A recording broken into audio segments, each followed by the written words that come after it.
ಕರ್ನಾಟಕದ ಹುಬ್ಬಳ್ಳಿಯಲ್ಲಿ ಮಹಿಳೆಯೊಬ್ಬರು ತನ್ನ ಖಾತೆಗೆ ಜಮಾ ಆಗಿದ್ದ 2,000 ರು ಗೃಹಲಕ್ಷ್ಮಿ ಹಣವನ್ನು ಡ್ರಾ ಮಾಡೋಕ್ಕೆ ಅಂತ ಹೋಗಿ ಅವರ ಅಕೌಂಟ್ನಲ್ಲಿದ್ದ ಒಟ್ಟಾರೆ 64,000 ಹಣವನ್ನು ಕಳೆದುಕೊಂಡಿದ್ದಾರೆ.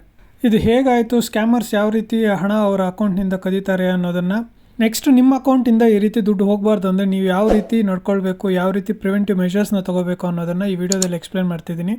ದಯವಿಟ್ಟು ವಿಡಿಯೋನ ಕೊನೆವರೆಗೂ ನೋಡಿ. ನೀವಿನ್ನೂ ನನ್ನ ಚಾನಲ್ಗೆ ಸಬ್ಸ್ಕ್ರೈಬ್ ಮಾಡ್ಕೊಂಡಿಲ್ಲ ಅಂದರೆ ದಯವಿಟ್ಟು ಸಬ್ಸ್ಕ್ರೈಬ್ ಮಾಡ್ಕೊಳ್ಳಿ. ಈ ವಿಡಿಯೋ ಒಂದು ಲೈಕ್ ಮಾಡಿ. ಫೋನ್ಪೇ, ಗೂಗಲ್ ಪೇ ಅಂತ UPI ಆ್ಯಪ್ಸ್ನಲ್ಲಿ ಅಮೌಂಟನ್ನು ರಿಕ್ವೆಸ್ಟ್ ಮಾಡ್ತಾರೆ. ಅಂದರೆ ನಿಮಗೆ ಮಿಸ್ ಆಗಿ ನಾವು ಒಂದು 2,000 ದುಡ್ಡು ಕಳಿಸ್ಬಿಟ್ಟಿದ್ದೀವಿ, ಅದನ್ನು ದಯವಿಟ್ಟು ವಾಪಸ್ ಕಳಿಸಿ ಅಂತ ಹೇಳ್ತಾರೆ. ಆ ರಿಕ್ವೆಸ್ಟ್ ಅವ್ರ ಕಡೆಯಿಂದ ಕಳಿಸಿದಾಗ ಸರಿ ಅವರ ದುಡ್ಡು ಅವ್ರಿಗೆ ಹಾಕ್ಬಿಡೋಣ ಅಂತೇನಾದರೂ ನೀವು ಆ ರಿಕ್ವೆಸ್ಟ್ ಲಿಂಕ್ ಮೇಲೆ ಕ್ಲಿಕ್ ಮಾಡಿ ನೀವು 2,000 ಹಣ ಕಳಿಸ್ಬೇಕು ಅಂತ ಟ್ರೈ ಮಾಡಿದ್ರೆ ನಿಮ್ಮ ಅಕೌಂಟಲ್ಲಿ ಎಷ್ಟು ದುಡ್ಡಿದ್ರೆ ಅಷ್ಟು ದುಡ್ಡನ್ನು ತೆಗಿತಾರೆ. ಅದೇ ರೀತಿ ನೆಟ್ ಬ್ಯಾಂಕಿಂಗಲ್ಲಿಯೂ ಸಹ ಫ್ರಾಡ್ಸ್ ನಡೀತಾ ಇದೆ. ಈಗ ಈ ಮಹಿಳೆ ಕಳ್ಕೊಂಡಿರೋ 64,000 ರೂಪಾಯಿ ದುಡ್ಡು ಬಂದುಬಿಟ್ಟು AEPS ಸ್ಕ್ಯಾಮ್ ಅಂತ ಈಗ ಟ್ರೆಂಡಿಂಗಲ್ಲಿರೋ ಸ್ಕ್ಯಾಮು. ನೀವು ಯಾರಿಗೂ OTP ಶೇರ್ ಮಾಡದೆ ಇನ್ಫ್ಯಾಕ್ಟ್ OTP ಇಲ್ಲದೇ ನಿಮ್ಮ ಅಕೌಂಟ್ನಿಂದ ದುಡ್ಡು ತೆಗಿತಾ ಇದ್ದಾರೆ ಸ್ಕ್ಯಾಮರ್ಸ್. ಅದು ಹೇಗೆ OTP ಇಲ್ಲದೇ ನಿಮಗೆ ಗೊತ್ತಿಲ್ಲದೇ ದುಡ್ಡು ಹೋಗುತ್ತೆ? AEPS ಅಂದರೆ ಆಧಾರ್ ಎನೇಬಲ್ಡ್ ಪೇಮೆಂಟ್ ಸಿಸ್ಟಮ್. ನಿಮ್ಮ ಆಧಾರ್ ಕಾರ್ಡ್ ಒಂದಿದ್ರೆ ಸಾಕು, ನಿಮ್ಮ ಫಿಂಗರ್ ಪ್ರಿಂಟ್ನ ಯೂಸ್ ಮಾಡಿ ದುಡ್ಡು ತೆಗಿತಾ ಇದ್ದಾರೆ ಸ್ಕ್ಯಾಮರ್ಸ್. ಹಾಗಾದರೆ ಏನಿದು AEPS, ಹೇಗೆ ದುಡ್ಡು ತೆಗಿತಾರೆ, ಹೀಗೆ ದುಡ್ಡು ಹೋಗೋಕ್ಕೆ ನಾವು ಹೇಗೆ ಜವಾಬ್ದಾರರು? ಅಕಸ್ಮಾತ್ ಈ ರೀತಿ ದುಡ್ಡು ಹೋದರೆ ಮೊದಲು ನಾವೇನು ಮಾಡಬೇಕು ಅನ್ನೋ ವಿಷಯಗಳನ್ನು ಈ ವಿಡಿಯೋದಲ್ಲಿ ತಿಳ್ಕೊಳ್ಳೋಣ ಬನ್ನಿ. ಲಾಸ್ಟ್ ವೀಕು ನಮ್ಮಮ್ಮ ಫೋನ್ಗೆ ಒಂದು ಮೆಸೇಜ್ ಬಂತು, 10,000 ಅಮೌಂಟ್ ನಿಮ್ಮ ಅಕೌಂಟಿಂದ ಡಿಡಕ್ಟ್ ಆಗಿದೆ ಅಂತ. ನಾವು ಬ್ಯಾಂಕ್ ಹೋಗಿ ದುಡ್ಡು ಡ್ರಾ ಮಾಡಿಲ್ಲ, ATM ಇಂದ ದುಡ್ಡು ತೆಗ್ದಿಲ್ಲ, ATM ಕಾರ್ಡ್ ನಮ್ಮ ಹತ್ರನೇ ಇದೆ. ಆದ್ರೂ ಸಡನ್ನಾಗಿ ಈ ಮೆಸೇಜ್ ನೋಡಿದ ತಕ್ಷಣ ಅದು ಹೇಗೆ ದುಡ್ಡು ಕಟ್ಟಾಯಿತು ಅಂತ ಗೊತ್ತಾಗಲಿಲ್ಲ. ಆ ಮೆಸೇಜಲ್ಲಿ ಏನಿತ್ತು ಅಂತಂದರೆ AEPS ಟ್ರಾನ್ಸಾಕ್ಷನ್ ಆಗಿದೆ ನಿಮ್ಮ ಅಕೌಂಟಿಂದ, ಸೊ ಇಂಥ ಪಿನ್ ಕೋಡಿಂದ ಟ್ರಾನ್ಸಾಕ್ಷನ್ ಆಗಿದೆ ಅಂತೆಲ್ಲ ಡೀಟೇಲ್ಸ್ ಇತ್ತು. AEPS ಅಂದ್ರೆ ಏನು ಅಂತಲೇ ಗೊತ್ತಿರಲಿಲ್ಲ. ಗೂಗಲ್ ಮಾಡಿ ನೋಡಿದಾಗ ಗೊತ್ತಾಯಿತು AEPS ಅಂದರೆ ಆಧಾರ್ ಎನೇಬಲ್ಡ್ ಪೇಮೆಂಟ್ ಸಿಸ್ಟಮ್ ಅಂತ. ಫಿಂಗರ್ ಪ್ರಿಂಟ್ ಕೊಟ್ಟು ಯಾರೋ ನಿಮ್ಮ ಅಕೌಂಟಿಂದ ದುಡ್ಡು ತೆಗಿತಿದ್ದಾರೆ ಅಂತ ಅನಿಸ್ತು. ಕೆನರಾ ಬ್ಯಾಂಕ್ ಹೋಗಿ ವಿಚಾರಿಸಿದ್ರೆ ನೀವೇ ನಿಮ್ಮ ಫಿಂಗರ್ ಪ್ರಿಂಟ್ ಯೂಸ್ ಮಾಡಿ ದುಡ್ಡು ತೆಗ್ದಿದ್ದೀರಾ ಅಂತ ಹೇಳಿದರು. ಇಲ್ಲ, ನಾವು ಟ್ರಾನ್ಸಾಕ್ಷನ್ ಮಾಡಿಲ್ಲ, ಇಲ್ಲಿ ಯಾವುದೋ ಪಿನ್ ಕೋಡ್ ಇದೆ ನೋಡಿ ಅಂತ ಮೆಸೇಜ್ ತೋರಿಸಿದ್ರೆ ಸೊ ಇದು ಯಾವುದೋ ಫ್ರಾಡ್ ಆಗಿದೆ, ನಿಮ್ಮ ಅಕೌಂಟಿಂದ ಯಾರೋ ಬೇರೆಯವರು ದುಡ್ಡು ತೆಗ್ದಿದ್ದಾರೆ ನಿಮ್ಮ ಫಿಂಗರ್ ಪ್ರಿಂಟ್ ಯೂಸ್ ಮಾಡಿ, ಅದಷ್ಟೇ ಇನ್ನೇನು ಮಾಡೋಕ್ಕಾಗಲ್ಲ, ಸೊ ನಿಮ್ಮ ಅಕೌಂಟಿಂದ ಬೇರೆ ದುಡ್ಡೆಲ್ಲ ಇದ್ರೆ ಅದೆಲ್ಲ ಡ್ರಾ ಮಾಡ್ಕೊಂಬಿಡಿ ಹಾಗಂತ ಹೇಳ್ಬಿಟ್ಟು ತುಂಬ ಬೇಜವಾಬ್ದಾರಿತನದಿಂದ ನಡ್ಕೊಳ್ತಾರೆ. ಇವ್ರನ್ನ ನಂಬ್ಕೊಂಡ್ರೆ ಆಗಲ್ಲ ಅಂತೇಳಿ ಫಸ್ಟ್ ಆಧಾರ್ ವೆಬ್ಸೈಟ್ಗೆ ಲಾಗಿನ್ ಆಗಿ ಬಯೋಮೆಟ್ರಿಕ್ನ ಡಿಸೇಬಲ್ ಮಾಡಿದೆ. ಸೊ ಬಯೋಮೆಟ್ರಿಕ್ ಡಿಸೇಬಲ್ ಮಾಡಿದ್ರೆ ನೆಕ್ಸ್ಟ್ ಟೈಮು ನಾವು OTP ಬಿಟ್ಟು ಬೇರೆ ಯಾವುದೇ ಮೆಥಡಲ್ಲಿ ಅಂದರೆ ರೆಟಿನಾ ಯೂಸ್ ಮಾಡಿ ಅಥವಾ ಫಿಂಗರ್ ಪ್ರಿಂಟ್ ಯೂಸ್ ಮಾಡಿ ಅಕೌಂಟಿಂದ ದುಡ್ಡು ತೆಗಿಯೋದಕ್ಕಾಗಲ್ಲ. ಆಮೇಲೆ ಸೈಬರ್ ಕ್ರೈಮ್ಗೆ ಲಾಗಿನ್ ಆಗಿಬಿಟ್ಟು ಸೈಬರ್ ಕ್ರೈಮಲ್ಲಿ ಒಂದು ಕಂಪ್ಲೇಂಟ್ ರೈಸ್ ಮಾಡಿದೆ, ಈ ಥರ ನನ್ನ ಅಕೌಂಟಿಂದ ಯಾರೋ ಸ್ಕ್ಯಾಮರ್ಸು ದುಡ್ಡು ತೆಗ್ದಿದ್ದಾರೆ ಅಂತ ಹೇಳ್ಬಿಟ್ಟು.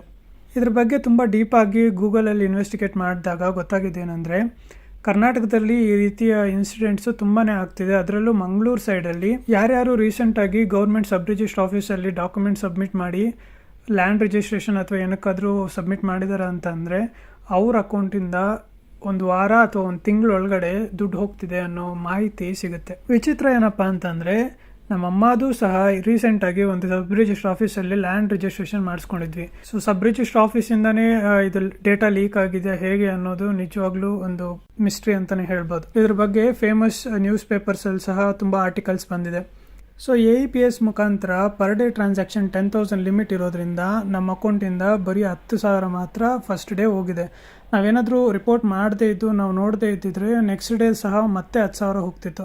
ಇದೇ ರೀತಿ ಮಂಗಳೂರಲ್ಲಿ ಆಗಿರೋ ಇನ್ಸಿಡೆಂಟ್ಸಲ್ಲಿ ಸಹ ತುಂಬ ಜನಕ್ಕೆ ಫಸ್ಟ್ ಡೇ 10,000, ಸೆಕೆಂಡ್ ಡೇ 10,000 ಆ ಥರ 1 lakh ಹೋಗಿದೆ. ಸೊ ನೋಡ್ಕೊಂಡಿಲ್ಲ ಅಂದರೆ ಅದರಿಂದನೂ ಪ್ರಾಬ್ಲಮ್ ಆಗುತ್ತೆ. ಸೊ ಯಾವುದೊಂದಕ್ಕೂ ಇರಲಿ ಅಂತೇಳಿ ಈ ಡೀಟೇಲ್ಸ್ನೆಲ್ಲನೂ ನಾನು ಸೈಬರ್ ಕ್ರೈಮ್ ಕಂಪ್ಲೇಂಟಲ್ಲಿ ರಿಜಿಸ್ಟರ್ ಮಾಡಬೇಕಾದ್ರೆ ಈ ಲಿಂಕ್ ಸಹ ಹಾಕಿ ರಿಜಿಸ್ಟರ್ ಮಾಡಿದ್ದೀನಿ ಕಂಪ್ಲೇಂಟ್. ನಾವೆಷ್ಟೇ ಜವಾಬ್ದಾರಿಯುತವಾಗಿದ್ರೂ ನಮ್ಮ ದುಡ್ಡಿಗೆ ಸೇಫ್ಟಿ ಇಲ್ಲ ಅನ್ನೋದು ಇದರಿಂದ ಗೊತ್ತಾಗುತ್ತೆ.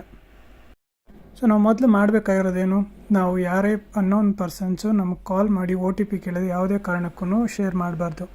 ಎರಡನೇದೇನೆಂದರೆ ಫಸ್ಟು ನಿಮ್ಮ ಆಧಾರ್ಗೆ ಲಾಗಿನ್ ಆಗಿ ಬಯೋಮೆಟ್ರಿಕ್ಸ್ನ ಡಿಸೇಬಲ್ ಮಾಡಿ. ಅದರಿಂದ ಏನೂ ಯೂಸ್ ಇಲ್ಲ ಅಂತಂದರೆ ನೀವೇನಕ್ಕೆ ಯೂಸ್ ಮಾಡ್ತಿಲ್ಲ ಅಂದರೆ ದಯವಿಟ್ಟು ಅದನ್ನು ಡಿಸೇಬಲ್ ಮಾಡಿ. ಫಸ್ಟ್ ಆಧಾರ್ ವೆಬ್ಸೈಟ್ಗೆ ಲಾಗಿನ್ ಆಗಿ ಆಧಾರ್ ನಂಬರ್ನ ಎಂಟರ್ ಮಾಡಿ, ಕ್ಯಾಪ್ಚಾ ಎಂಟರ್ ಮಾಡಿ, OTP ಬರುತ್ತೆ, OTP ಎಂಟರ್ ಮಾಡಿದೆ ಲಾಗಿನ್ ಆಗಬೇಕಾಗುತ್ತೆ.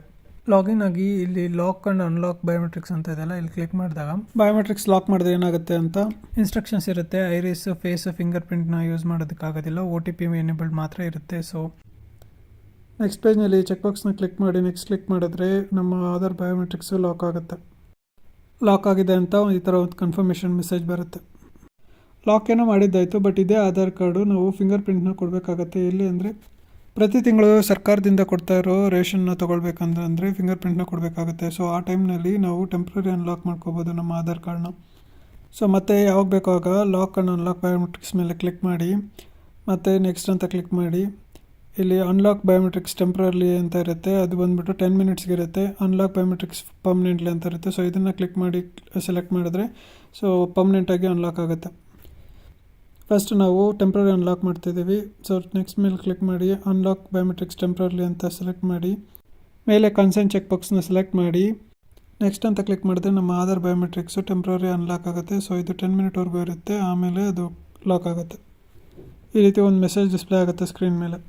ಅದೇ ನಾವು ಟೆಂಪ್ರರಿ ಅನ್ಲಾಕ್ ಬೇಡ, ಪರ್ಮನೆಂಟಾಗಿ ಅನ್ಲಾಕ್ ಮಾಡಬೇಕು ಅಂತಂದರೆ ಮತ್ತು ಡ್ಯಾಶ್ಬೋರ್ಡ್ಗೆ ಹೋಗಿ ಲಾಕ್ ಆ್ಯಂಡ್ ಅನ್ಲಾಕ್ ಮೇಲೆ ಕ್ಲಿಕ್ ಮಾಡಿ, ಅನ್ಲಾಕ್ ಬಯೋಮೆಟ್ರಿಕ್ಸ್ ಪರ್ಮನೆಂಟ್ಲಿ ಅಂತ ಸೆಲೆಕ್ಟ್ ಮಾಡಿ, ಕನ್ಸೆಂಟ್ ಚೆಕ್ ಮಾಡಿ, ನೆಕ್ಸ್ಟ್ ಕ್ಲಿಕ್ ಮಾಡಿದ್ರೆ ಪರ್ಮನೆಂಟಾಗಿ ಅನ್ಲಾಕ್ ಆಗುತ್ತೆ.